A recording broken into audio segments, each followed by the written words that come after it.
How are they protected?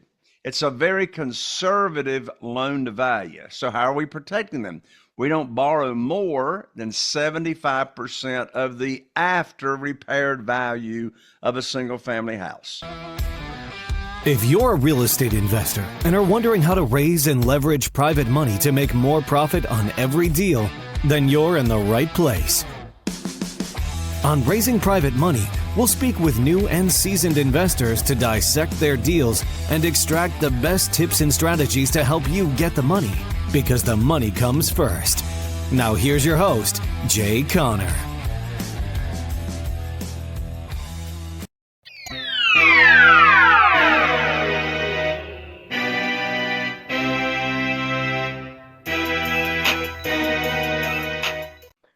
Hey, it's your boy Kim White, host of the Southside Unicorn Show, and today's guest is Jay Conner. Now, you might be asking yourself, is that any relation to Sarah Connor? No, it's not. He's not here to terminate you. He's not here to get you, but he is here to help inform you on something very, very important. When we don't feel well, we go to a doctor. If our car isn't working right, we go to a mechanic. But where do you go when money's not working right? Because you see, some people don't understand the actual utilitarian use of money. Money is a system. Money is a machine. And if your money's not working right, perhaps at the bank or at your local credit union, you need to find a way to make your money work right.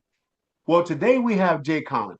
He is the private money authority. He's that mechanic that can help you fix your money situation. So that's why I asked in this show, what condition is your money in? So without any further ado, I want to introduce you to Mr. Jay Conner, the private money authority. Hi, Mr. Conner, how are you?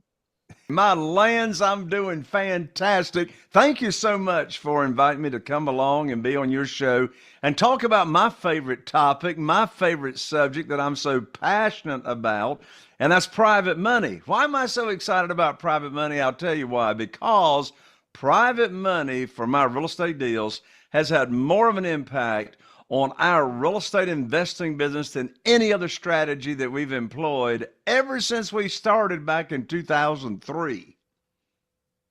Wow. Now that you said a mouthful when you said that. And I'm considering when it comes to private money as it relates to the real estate industry, a gentleman comes to mind. His name is Jerome Powell. Are you familiar with Jerome Powell, sir?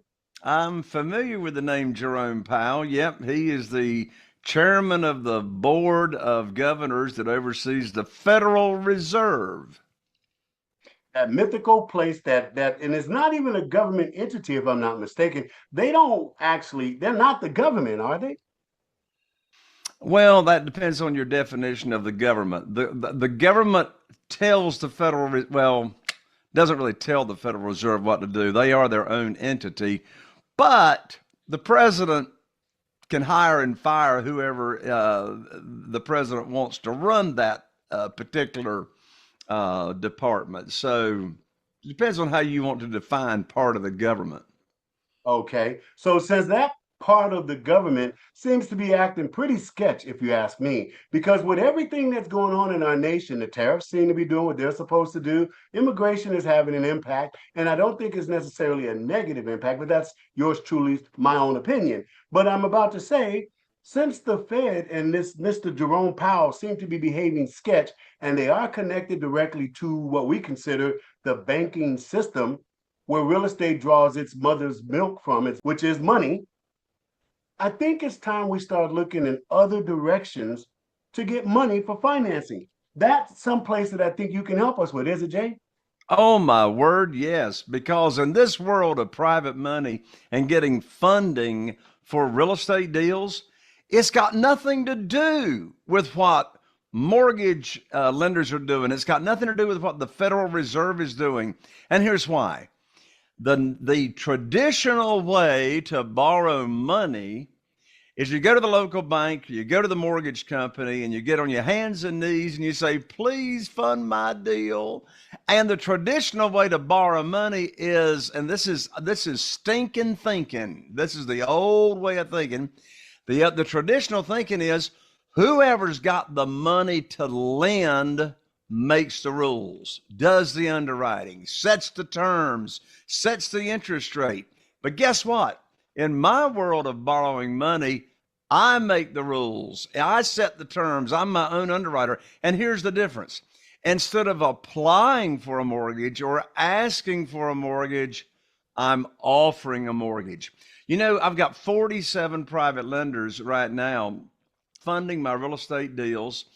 And what's interesting is not one of my lenders ever heard of private money until I put on my teacher hat, which says private money teacher. Private money teacher. Like, so class is in session, I take it. I should have known we were in class today. So now when it comes to the private money lender, and it sounds like you got connections, as we used to say on the south side of Chicago, you got the hookup. And when a man has the hookup, you should listen to what he's saying. But I do want to ask you, it sounds like private money is like a big secret, right? Is there a private club, or just how much private money is there out there? Is this like a one little thing, or how much private money is there? Right. So private money is not a club. You see, so I said something really important, Ken, and that was none of my private lenders ever heard of private money until I told them about it, until I exposed them to them. So who is a private lender? So first of all, let me tell you who a private lender is not. A private lender is not and is not equal to a hard money lender. A hard money lender is still institutional money. A hard money lender. Stuff down, you do realize that, right? We're all writing this down. Hard money lender. Yes, is not private money. And the reason I say that is that you've got, and by the way, I'm not poo-pooing hard money lenders. Some of my best friends in the world are hard money lenders, but but you know, why do I want to borrow that money when I can go directly to the source? So a hard money lender is an institutional lender that has gone out and has raised money from individual investors to invest in the hard money lending fund. And then the hard money lender turns around and loans that money out to real estate investors, charges origination fees, and et cetera. That's not private money. Private money, Ken, is when you're doing business with an individual. And these are ordinary people. I mean, of my 47 private lenders, I've got retired school teachers, I've got law enforcement officers, I've got people in the military, and they use either their investment capital, just liquid funds that they don't want to get stupid low rates in the local bank and a CD, and they're sick and tired of the volatility of the stock market. They're looking for a reliable rate of return. These are ordinary people that are using their investment capital and or their retirement funds to get a nice rate of return. So there's this thing called a self-directed IRA. A self-directed IRA is a company, also known as a third-party custodian, that is approved by the IRS. And so an individual, just like us, can take current retirement funds, might be in the stock market, might be in a previous 401k at an employer, and they can move that money over with no tax consequences, no penalties, to the self-directed IRA company, the third-party custodian. Now they can truly self-direct, so now they can be a private lender in addition to just investment capital. They can be a private lender with those retirement funds and loan to us real estate investors on real estate deals. So we're doing business, one-on-one transaction with ordinary people with no middle person involved. How much private money is available? Prior to COVID, there was $18 trillion in cash in just ordinary people's money. Did you say 18 with a T? 18 with a T. Trillion? Prior to COVID. Prior to Whoa. COVID. Today, 31 trillion. Today. I think the White House has been printing some money. Wow. Now, I got to ask you a question. I hear what you're saying. And now for retirees, those of us who, well, I'm not a retiree yet. I'm still out here on the grind. But for those people who are actually, like some of my friends, they're retired or semi-retired, and they're watching their 401ks do somersaults. It's going up, it's going down, it's doing this, it's gone, it's back. This sounds great for them. I heard what you said about safety nets for them. But now, because this is something different than the FDIC, where, $100,000 of your money is insured should something go cattywampus, what is the protectorate for someone who would actually take these private loans? Is there any risk for them? Ken, I'm so glad you asked the question. Of course, there's risk in anything you do. There's no guarantees in life. So let's talk about mitigating the risk. How do other real estate investors who are using private money, how do we protect? How do we protect our private lenders? Well, there's a number of ways. Number one, we do not borrow unsecured funds. Now, we could legally, we could just borrow money, give them a promissory note, and all they got is a paper receipt, but we don't do that. Not only do we give them a promissory note, but in addition to that, we secure the note, we collateralize the note by the real estate that we're buying. So everything we do is what's called asset-backed debt. Asset-backed debt. So that means we're going to protect the private lender just like the bank is protected. So our private lenders are not equity sharing in the profits. They're getting a set rate of return. How much? I've been paying them 8% ever since 2009, and they love it, particularly when you compare that. Wow. When you compare that to what you can get in the local bank now, which is less than 3% in a 7-month CD. So it's backed by the real estate. So what does that mean? What does that security mean? That means if the borrower, the real estate investor, does not pay the private lender, guess what? The property does. If they don't get your money from the borrower, if they don't get that interest, if they don't get paid back, well, their legal recourse is they can foreclose on the property, just like a bank would. Now, they don't want the property. They want to be a passive investor. That's why they're a private lender, but that's their security. Now, secondly, how are they protected? It's a very conservative loan to value. So how are we protecting them? We don't borrow more than 75% of the after repaired value of a single family house. Now, I didn't say 75% of purchase. I'm sorry? That sounds like a NASA spaceship to me. On the spaceship, they have what's called redundancy. You got two systems that kind of make sure if one goes bad, there's another one to hold it up. Well, at 75%, you're already dealing with positive money the minute you even secure this deal. Am I right? Correct. So wow. It's secured. It's not unsecured. It's a conservative loan to value. How else do we protect them? Well, we name the private lender, these ordinary people, as the mortgagee on the insurance property, on the property and casualty insurance property. So that means if there's a claim against that insurance, by that insurance policy, that coverage, well, the insurance company is going to make the check payable to the private lender and to the borrower. Well, that private lender's got to sign off on that check before you, the borrower, gets the check. That's the same thing the bank does. We also they name definitely gonna get their money back. Exactly. And we name them on the title insurance policy as an additional insured in case there's any title issues. So think of the private lender as the bank, giving them the same. They know exactly. It's just like them putting money in a CD, certificate of deposit, in the local bank, and they know exactly what the rate of return is going to be. If they invest or loan $100,000 for that year, and you're using the money for the whole year, they know they're going to get $8,000. Now, if they're using retirement funds, their interest is either tax deferred or tax free, depending on the kind of retirement account they got. If it's investment capital, just liquid capital, then they're taxed at ordinary income tax rates. No way. Come on. Yep. So depending on where the money's coming from, as well as taxes. Wow. So, there must be people knocking down your door, not so much for the ones who want to buy the homes, but for those who want to become part of your clique, your family of the private lenders. This is a really good system. Absolutely. See, here's the deal. There's more money available than there are deals. There's more money. Wow. I just had a current private lender send me a text yesterday.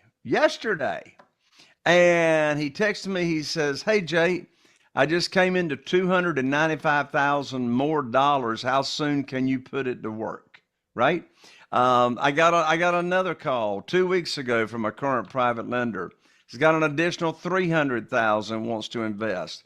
That same week, 2 weeks ago, another private lender called me up and says, "Hey, I've got 200,000 more. When you can?" Wow. So instead of, see, in this world of private money, as a real estate investor, instead of you begging and chasing and selling and persuading and chasing the money, you're attracting the money. The money's chasing us, and it's a win-win for everybody. It's a win-win Well, for watch this. everybody. Speaking of win-win for everybody, I would like to get a little win up in here. And for me to do that, I got to get some sponsorship going on. So, Jay, it's time for us to take a break. Ladies and gentlemen, this is really good information. I love it when we have guests like this. You want to keep your pen and paper out because Jay has more to tell us when we come back from these messages. Go nowhere. I'm so glad that you're listening and tuning in. I'm Jay Conner, known as the Private Money Authority. And I'm so excited you're here because I want to give you a free gift, and that is my book, Where to Get the Money Now, How and Where to Get Money for Your Real Estate Deals Without Relying on Traditional Loans. And you can pick up the book for free at jayconner.com/book. That's JAYCONNER.com/book. And you are listening to one of the most amazing podcasts and hosts on the planet. His name is Mr. Ken White. He's the host of the Southside Unicorn Show. I've been a guest on over 800 podcasts, and Ken White wins the prize. You're glad you're here. Hey, it's your boy Ken White, host of the Southside Unicorn Show, and today's guest is Jay Conner. He is the Private Money Authority, or better yet, he's the private money teacher. So I hope you're sitting down. I hope you got your pen and paper because yours truly is really getting something good out of this. $18 trillion available out there in alternative lending. You don't have to go cap in hand to the bank. You don't have to go to your credit union and go, please. You can call Jay Conner, and I'm sure he has somebody who'll be happy to help you. Think about it this way. It's sort of like your martial arts classes. When you're in your martial arts classes, you have to do the same move over and over and over. The more you do it, the more proficient you are at that particular move, or you become a black belt. Well, because Jay Conner, he has done over 500 deals. He's rehabbed thousands of homes. He's done this thing so many times. He's a black belt in financing. Yeah, that's right. So, ladies and gentlemen, Jay Conner, once again, let's do this. You were saying as we left off about the protection of the lenders. Yes. Yeah. We don't borrow unsecured money from our private lenders. We give them the security backed debt. So it's the real estate that we're purchasing or investing in that's backing that note. They get a mortgage or a deed of trust here in North Carolina, just like a bank does. And they got the promissory note. They've got the mortgage or the deed of trust. We name them on the insurance policy. It's a conservative loan to value. We don't borrow more than 75% of the after repaired value. So they're very well protected. Okay, I got 1,000 questions I'd like to ask you, but ladies and gentlemen, every show has its time limit, and so I just got to squeeze it in there. When these deals go down, I think I read somewhere in your works that they get 3 big checks. What are these 3 big checks?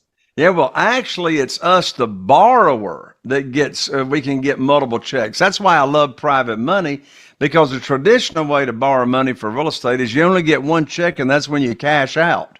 Unless you're doing a buy and hold, of course, and you're getting rental income, etc. So here's where you get multiple checks on these private money deals. So first of all, your first check that you get when you're borrowing private money is when you purchase the property.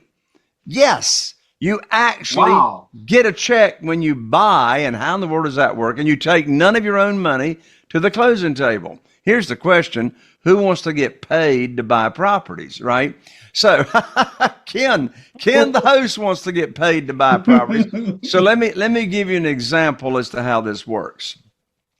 And I'm going to use small numbers so it's easy to follow. Small numbers. So let's assume that I am purchasing and I'm investing in a single family house. And let's say the after repaired value is $200,000. Now, I know in California, you can't even get an outhouse for $200,000. But let's assume here in Eastern North Carolina, we got this little 1,200 square foot home after repaired value, 200,000. Now, second thing, let's assume that I'm going to buy that house at a deeply discounted price of $100,000, 50% of the after repaired value. Now, the reason I'm going to buy it for 100 is because it's distressed. It needs renovation. It needs rehab. So after repaired value is 200,000. I'm going to buy it for 100,000. Now, let's also assume that the renovation, the rehab, is going to cost $30,000 to make that house look beautiful again. So there's your three numbers. There's one more number. Remember, I can borrow up to 75% of the after repaired value. Well, 75% of the after repaired value is $150,000. So follow the math. Here it comes. I go to the closing table to purchase this house. My private lender wires to my real estate attorney's trust account. If you're in a state that uses title companies, then it would be wired to the title company's trust account. So here comes in $150,000 from the private lender. Well, let's see, where's that money go? Well, $100,000 of that $150,000 goes to the seller of that house because I bought it for $100,000. Now, guess what? I love this phrase on my real estate attorney's checks. It says excess cash to close, and I love me some excess cash. So I got a I got a $50,000 check minus a little bit of closing cost. I'm going to pick up as the purchaser of that property, as the borrower of that money. I'm getting a $50,000 check when I buy that property because there's $50,000 of excess money in the trust account. Now, what am I going to do with that $50,000? Well, remember, and guess here I come.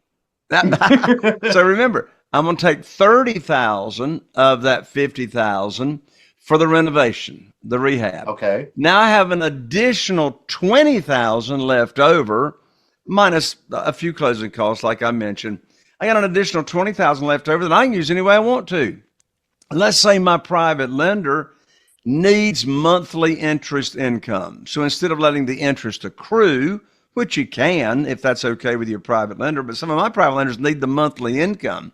So let's say my private lender is needing monthly interest, right? Whose money am I using to pay their monthly interest income? Their money. That's the $20,000. Because they loaned out the $150,000, right? They loaned the $150,000.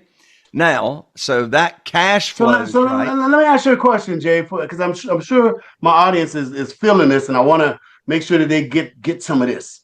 So is the sweet spot in this entire arrangement the distressed property? Is that the ideal project? So I'm glad you asked that question. Private money, you're going to use it whenever the seller requires all the cash. Now, that could be a for sale by owner. That could be a bank-owned property. It could be bought at an auction. Anytime the seller requires cash. Now, that's when you jump in with the private money. That's when you use the private money. You either use your own cash or use private money. For goodness sakes, don't go to the bank or the mortgage company. Now, the biggest profits and the biggest checks that you bring home from the closing table are distressed properties. My average profits right now per single family house in our little area here in Eastern North Carolina is $86,000 profit per deal we do.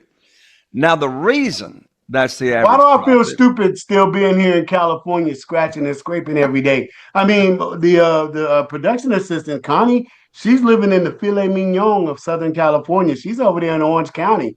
And let me tell you, you can't buy a soda pop over there, without $5. But now, Jay, I want to run something by you for the edification of my audience. Uh, your program, would it work in California? Or is California like a verboten? You guys kind of stay away from this area. Right. Well, private money works anywhere there's real estate and anywhere people have money. Now, that brings up a good point. I don't mean to interject so much, but I'm doing it for a reason. You said anywhere there's real estate and anywhere there's money. So this is a litmus test, and it's a real test, and I'm doing it in real time so that the audience can get a feel for private lending. Jay, there's a resort property in the Republic of the Philippines, and it's beautiful. It's as beautiful as anything you see on Fantasy Island. It's a very nice home. You just dated yourself.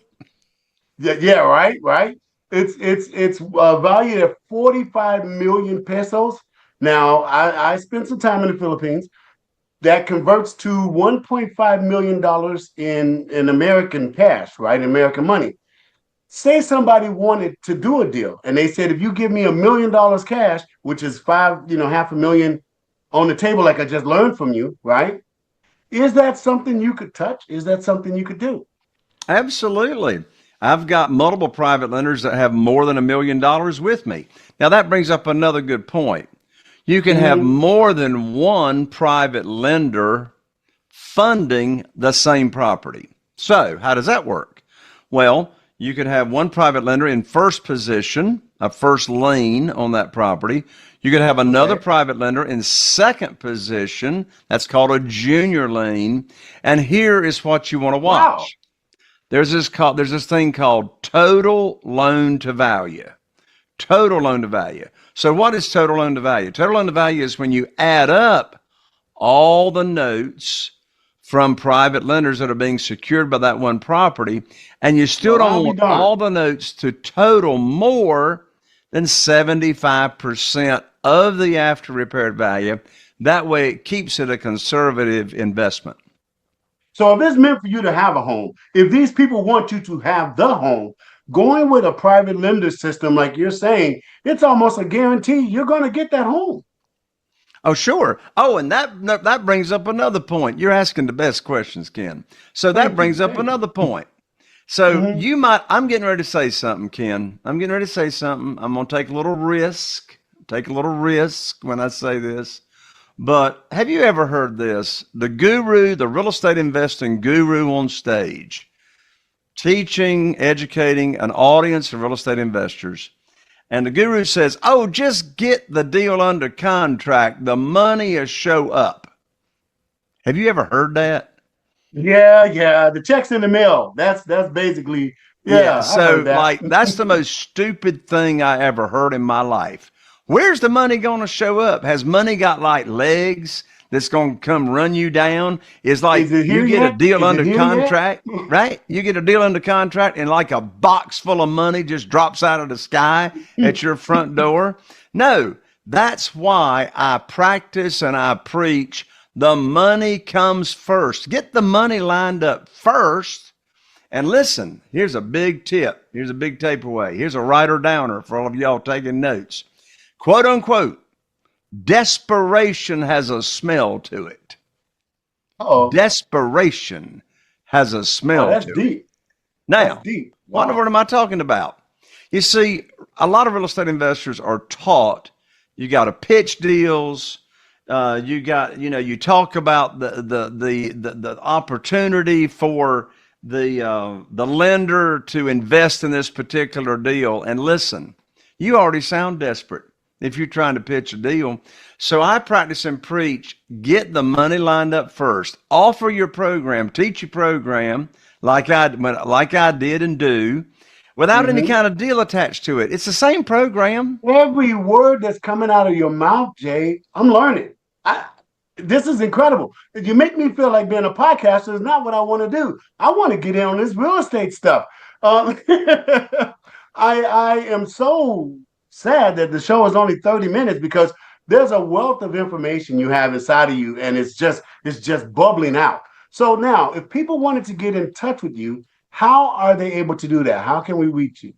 Thank you so much, Ken. Well, the best way to get in contact with me is let me give your audience a free gift. And here's the free gift: my national best-selling book, which is titled Where to Get the Money Now. This is not an ebook. This is actually a real book. Where to Get the Money Now. Subtitle: How and Where to Get Money for Your Real Estate Deals Without Ever Relying on Traditional or Hard Money Lenders. And I'm also going to include 2 tickets valued at $3,000 to my Private Money Conference, the Private Money Conference. I'll autograph the book. I'll ship it to you priority mail in the United States Postal Service, which is still in business. And you can pick up the book, just cover shipping. The book is free, just cover shipping. And here it is, www.jayconner, and I'm an ER, not an OR, so JayConner.com/book. Again, that's Jayconner, JayConner.com/book. I'll autograph it. I'll rush it right out to you. Wow. Now that, ladies and gentlemen, this is why I love having guests like Jay Conner on the show. You have just been enriched. You have just been given the hookup. If it don't make dollars, it don't make sense. You got to wake up with your money on your mind and your mind on your money. Jay Connors is just such a man. Jay, that deal in the Philippines is real. So I'm hoping to talk to you off the air and get you the information for this potential deal, because it's right there. It's valued at $1.5 million. I'm not sure, but I'm thinking maybe if they saw $1 million on the table, it might motivate them. Nice. Well, that sounds exciting. I can't speak for them. I'm just saying, I think, how they say money talks and everything else runs the marathon, right? Hey, you cleaned that up nicely. Yeah, well, that means you're familiar with the phrase. I like you, Jay. Jay, you're one of those people that if you get to know you and the person, you got to be about your own business too. This is not all about Jay Conner.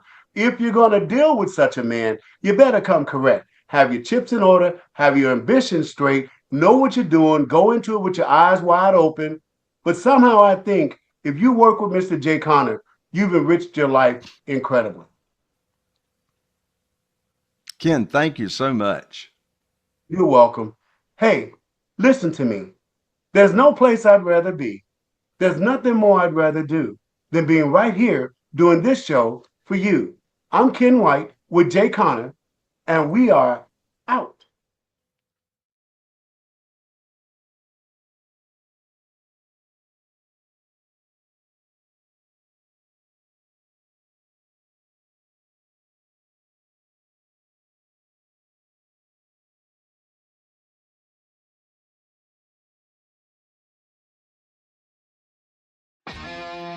Are you feeling inspired by the knowledge you gained in this episode? Then head over to jayconner.com/moneyguide. That's JCONNER.com/moneyguide and download your free guide that shares 7 reasons why private money will skyrocket your real estate investing business right now. Again, that's jayconner.com/moneyguide to get your free guide. We'll see you next time on Raising Private Money with Jay Conner.